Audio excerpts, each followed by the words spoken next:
وعلى آلك وأصحابك يا حبيب الله اللهم صل على سيدنا ومولانا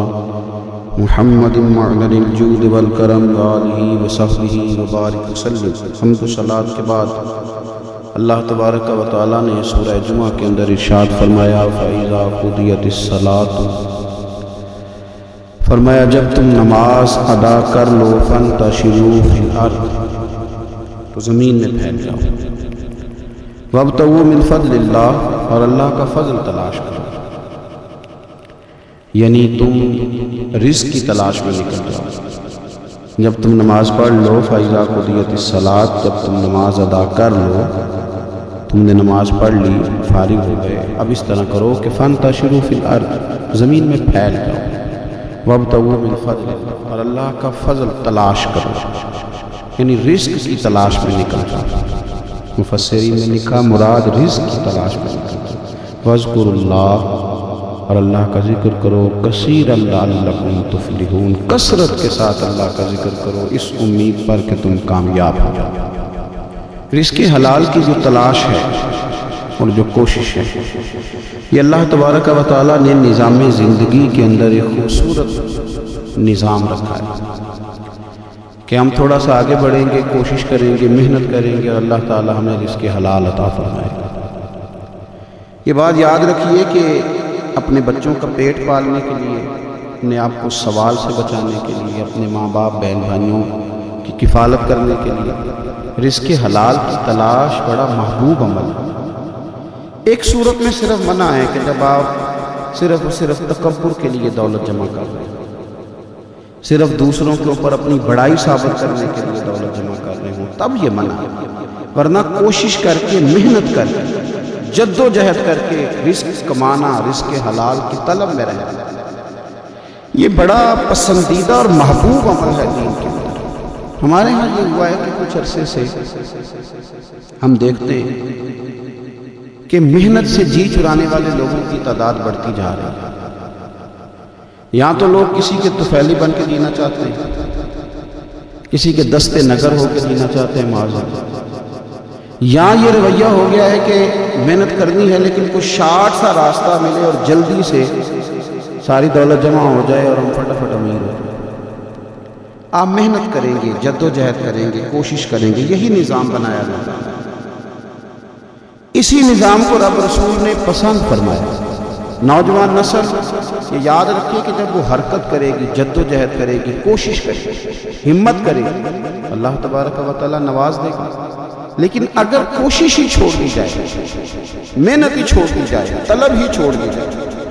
تو پھر اس کا نقصان یہ ہوتا ہے کہ معاشرے کے اندر آہستہ آہستہ لوگ سہارے تلاش کرنے لگتے ہیں، کاہلی اور سستی عروج پہ چلی جاتی ہے۔ پھر ہم نے یہ بھی دیکھا کہ آہستہ آہستہ چندہ جمع کرنے والوں کی تعداد بڑھ جاتی ہے،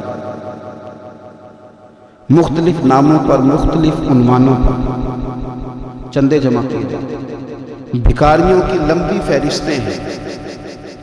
گداگر مانگنے والے، کسی بھی اشارے پر آپ تھوڑی دیر کے لیے گاڑی کو روکتے ہیں تو پتہ نہیں کتنی کو تعداد ہے جو طلب کرنے والوں کی، اور پھر کئی کئی رنگوں میں، کئی کئی انداز میں لوگ آپ کے سامنے آتے ہیں۔ یاد رکھنا نبی پاک صلی اللہ تعالیٰ علیہ وسلم نے فرمایا جس نے بغیر طلب کے اپنا ہاتھ پھیلایا،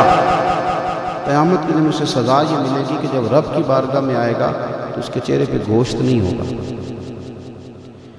بغیر طلب کے اور مسلمان ہو کے رب پہ بھروسہ کرنے والا، رسول پاک صلی اللہ علیہ وسلم کو ماننے والا، اور وہ سست ہو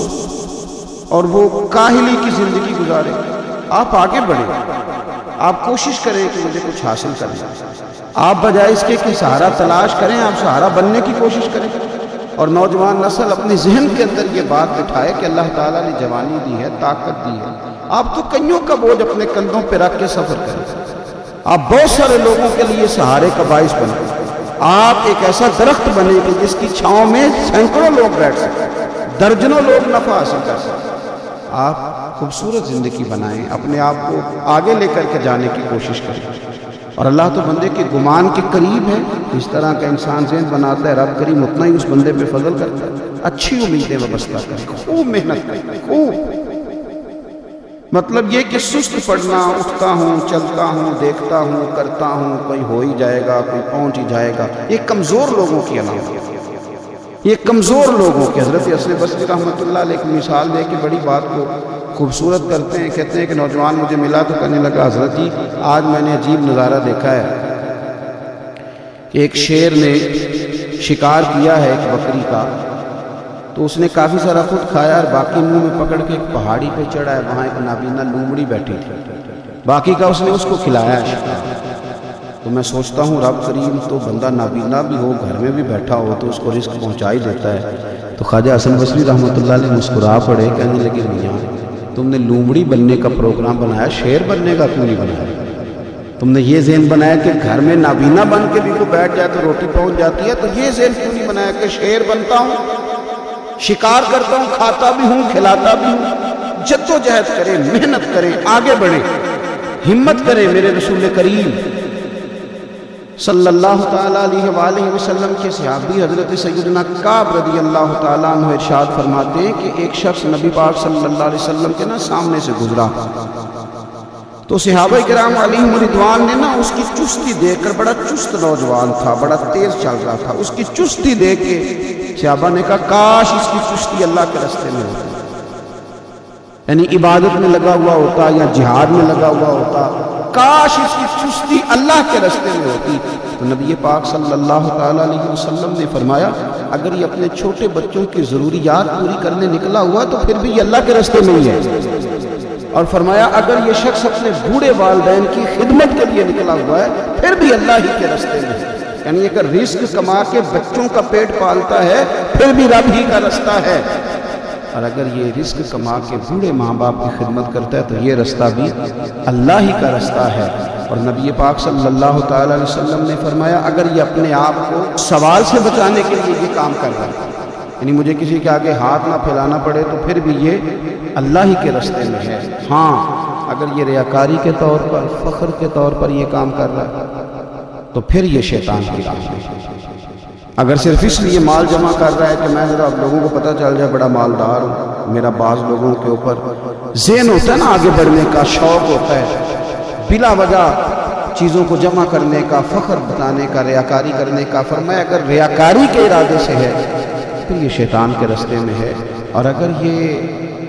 بوڑھے ماں باپ کے لیے رزق کما رہا ہے، چھوٹے بچوں کے لیے کما رہا ہے، اپنے آپ کو سوال سے بچانے کے لیے کما رہا ہے تو پھر یہ اللہ ہی کے راستے میں، پھر یہ جہاد ہی کر رہا ہے، پھر یہ عبادت ہی میں مشغول ہے، یہ اللہ ہی کے راستے میں۔ رسول کریم صلی اللہ علیہ وسلم نے جو سبق ہمیں پڑھایا نا وہ صرف یہ ہے کہ رزق کماتے وقت تمہاری نیت کا اعتبار ہے، تمہارا ارادہ کیا تھا رزق کماتے وقت، ارادہ کیا تھا؟ بہت بڑے بنگلے بنانے کا ارادہ تھا، جائیدادیں جمع کرنے کا ارادہ تھا، بعض رشتہ داروں کو نیچا دکھانے کا ارادہ تھا، بلا وجہ ڈینگے مارنے کا اور اونچی اونچی باتیں کرنے کا ارادہ تھا، یا تمہارا ارادہ